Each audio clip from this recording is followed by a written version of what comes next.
There's messy Hollywood drama, and then there's the kind of feud that explodes so fast it leaves the entire internet scrambling to figure out what just happened.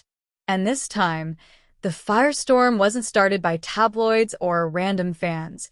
It was sparked by Ruby Rose, who suddenly stepped forward with some of the harshest words Sydney Sweeney has faced yet. But before the dust could even settle, the real woman at the center of the biopic jumped in with a response of her own, and what she said flipped the entire narrative upside down. Because while Ruby Rose was calling Sydney a cretin who ruined the film, Christy Martin, the legendary boxer herself, said the exact opposite. And the way she defended Sydney sent shockwaves through both fandoms. But that's only the beginning. It all started right after Christy, the highly anticipated biopic starring Sydney Sweeney, delivered one of the worst box office openings in modern studio history. A nationwide release across more than 2,000 theaters, yet almost nobody showed up. The numbers were so low, some theaters reportedly had empty seats for entire showings. And while Hollywood insiders whispered about whether this was Sweeney's first major flop, Ruby Rose didn't whisper at all. She went straight to Threads and slammed Sydney with both fists swinging. According to Ruby, the film wasn't just bad, it was ruined. And she put the blame squarely on Sydney's shoulders.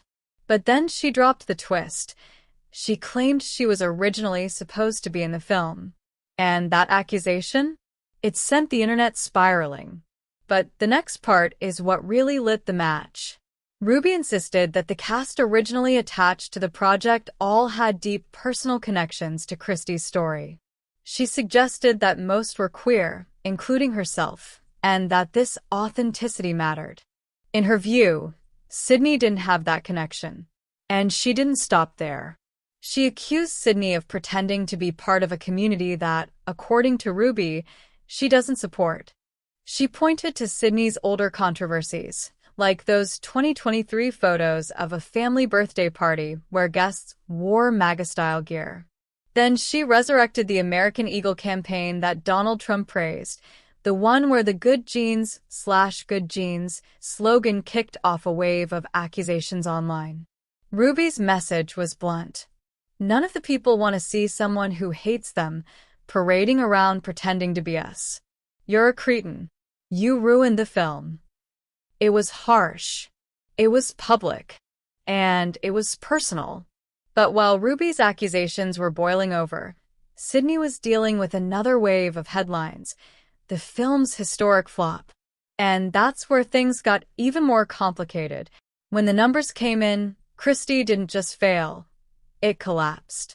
A $600 per screen average across more than 2,000 theaters.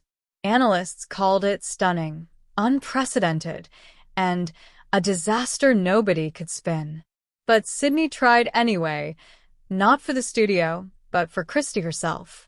She posted a heartfelt message saying the film wasn't about numbers, it was about impact. She wrote that even if just one woman found courage because of Christy's story, it would still be a success. To some fans, it was touching. To Ruby, it was an insult. Ruby accused Sydney's PR team of hiding behind empty words. She said it was wrong to claim the film was for the people when, in Ruby's view, those same people felt rejected by Sydney's politics. That criticism might have dominated the conversation. But then Christy Martin herself entered the ring. If you followed Christy's real-life story, the abuse, the survival, the fights she won both inside and outside the ring, you know she doesn't hesitate to speak her mind. And when she saw people attacking Sydney, she wasn't having it. She posted a photo of the two of them together and wrote, "I've always been a fighter. The past few days I've seen people attack my friend Sydney Sweeney. Sid not only worked her ass off for this film, she worked her ass off for me." And that's when the tone shifted. Christy didn't just defend the performance. She defended the person. She said Sydney was an ally, a friend, someone who showed up for her in ways the public never sees. Suddenly, Ruby's narrative wasn't the only one anymore. The person whose story was being told, the survivor, the champion, was standing firmly behind Sydney. But Christy wasn't done yet. Behind the scenes, Christy described Sydney as someone who listened, someone who cared, someone who didn't just show up on set to shoot a movie. She showed up to tell a story that mattered. Christy suggested that Sydney helped her tap into a part of her past that still hurts. She hinted that Sydney carried that weight respectfully, quietly, and with empathy. To Christy, that wasn't just acting. It was loyalty. And when Christy called Sydney an ally, it wasn't just a casual choice of words. It was her way of shutting down the narrative that Sydney didn't belong in the role. But Ruby Rose wasn't the only one bringing old controversies back to life. The internet had already reopened the case on Sydney's political scandals, and Sydney decided to address them head-on. In a later interview, Sydney pushed back on the viral American Eagle headlines.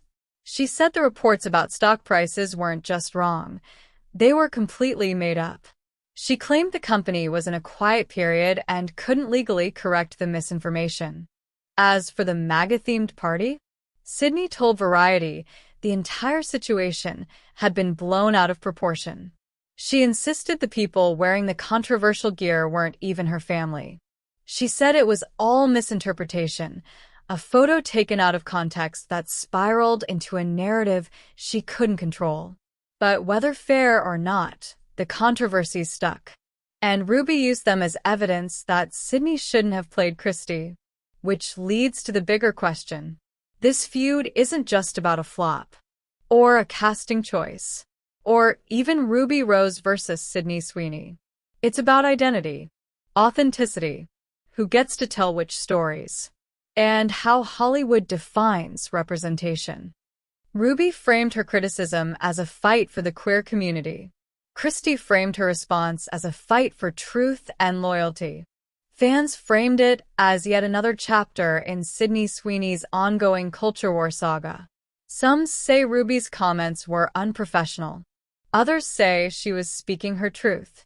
Still others think she's bitter about allegedly losing a role she wanted. But the real question? Where does this go from here?